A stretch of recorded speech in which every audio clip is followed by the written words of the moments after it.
Okay. So in Evansville, North Carolina, this guy has just been arrested or not arrested, but rather found guilty of conspiracy against the United States for, get this, making coins that look like or otherwise resemble United States coins. That's it. He didn't make counterfeit money. He didn't make fake little Federal Reserve notes. He didn't make fake quarters or anything like that. He made a gold coin that had, of all people, Ron Paul on it, which there's no U.S. coins that have Ron Paul on them. And now the federal government's coming after him saying that he's been making this money to be used as currency, and that's somehow against federal law because they look like real U.S. currency. Now he's been doing this since 1998 because he's afraid of, like most people that look into it, that the U.S. dollar is going down in value and has been since the Federal Reserve was introduced, and is going to continue to do so. So he decided to create an alternative currency, which, by the way, is not only perfectly legal, it's actually, at least recently, very popular. And if you can Google it if you want or whatever, but there's a lot of local currencies that are becoming very big right now. Um, and so this is not like this is even the only person doing this. This is very common. But because, for whatever reason, most likely because he's using actual gold and silver coins, which actually maintain a steady value against the dollar, or rather an increasing value against the dollar, the government's coming after him. And not only did they raid him and charge him, which no sentence has been given yet, but that's forthcoming. So not only that, now they're trying to confiscate 16,000 pounds of coins that he's already produced, which is roughly $7 million that they're trying to get at him. So not only are they going to put this poor guy in jail for doing really nothing wrong, but they're going to take all his money too. I mean, that just sounds like, what we're going to do.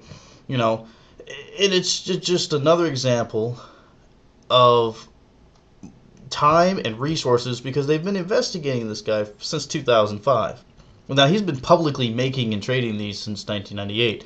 So I don't know why it's taken them since 2005, 6 years now. They've had to investigate this guy. He was either breaking the law or he wasn't. Probably what happened was they had to figure out a way that they can convict him of something because he wasn't actually doing anything wrong. It just took them this long to figure out how they were going to throw the charges against him. Because he wasn't even hiding it. I mean, you could go on his website, you could go, and not to mention then any number of people that already own these coins. But because people were starting to realize, you know what? The stupid little Federal Reserve note that I care about isn't really worth dick. And this gold coin might actually have some real value. Oh, well, the government didn't like that. Oh, well, holy crap, we might be opening up people's eyes. We got to put a stop to this and make an example out of them. And as if that part of the story wasn't the worst, if you go on to any of the websites that are putting up this story, now I'm going to put up the link to the official story from the actual newspaper, but there's lots of other websites that have picked it up and reposted it with comment sections. The comments I'm reading are things like, well, that sucks. He should have known better.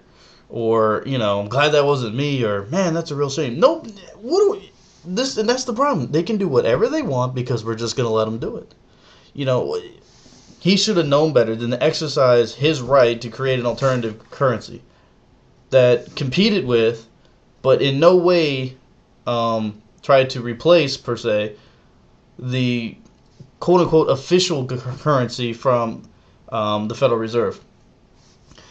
He should have been able to do that. That's no problem. I watch on TV all the time it wasn't even that long ago they were doing the Obama coin. Okay, why isn't that illegal? Because it's got Obama on it? That's retarded. Because they have one with Ron Paul on it. That's illegal. It's ridiculous. And because people were using this as money, they were trading it. And then they even put up a statement on their website, the federal website, saying that that anybody that used these were breaking a federal law. Actually, it might have been the Federal Reserve that put that up on their website. But at any rate, they were trying to say that anybody that used them, not just the man that made them, But anybody that used them were breaking federal law when there is no law saying that you are required to use Federal Reserve notes.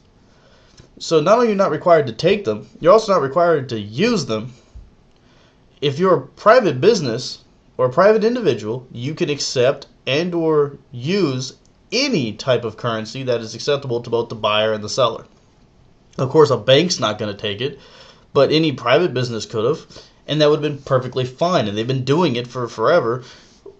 There's no reason they can't, there's no law being broken. No one was hurt, no one was cheated, no one was scammed, no one was threatened, no one was hurt in this. There's no sense in spending money on prosecuting this guy. So not only did we spend money on 6 years worth of investigations into a crime that wasn't hurting anybody and arguably wasn't even a crime to begin with, but now we're going to put him in jail, in theory, at an outrageous cost of now housing him in jail, and all that money that they're gonna force him to forfeit, because he's going to lose that too, which is just ridiculous. And I wish there was something I or anybody could do to help him, but I don't know what there is, other than get the word out there and try to get people angry enough to do something about this. But even if they take the $7 million worth of currency, we're not, that's not going to go to serving any public good. I mean, nothing good is going to come out of this, other than it's going to further crush the people's willingness to live lives independently and outside of the constant thumb of the government.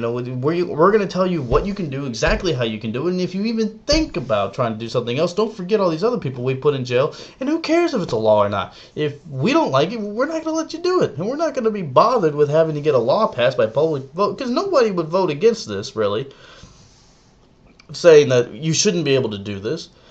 Just like, most people are in agreement that weed, among many other drugs, should be legal, but it's not. Why? Because you can, they're making too much money off of the drug war and off of keeping hemp illegal. Because if hemp was legal, not to go off on a tangent, but if it was legal, they'd lose a lot of money off the oil sales, because most anything you can make out of plastic, oil-based plastic, you can make off hemp, along with a whole lot of other stuff, paper, rope, clothing, all kinds of stuff, and it's cheap and it's renewable. They don't like that. Anything that's good for us and bad for them, they make illegal, and then say that it's illegal because it's could be harmful for us.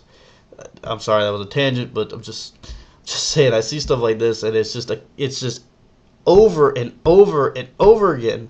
This kind of stuff happens, and nobody's doing anything about it. And I just felt like I needed to say that.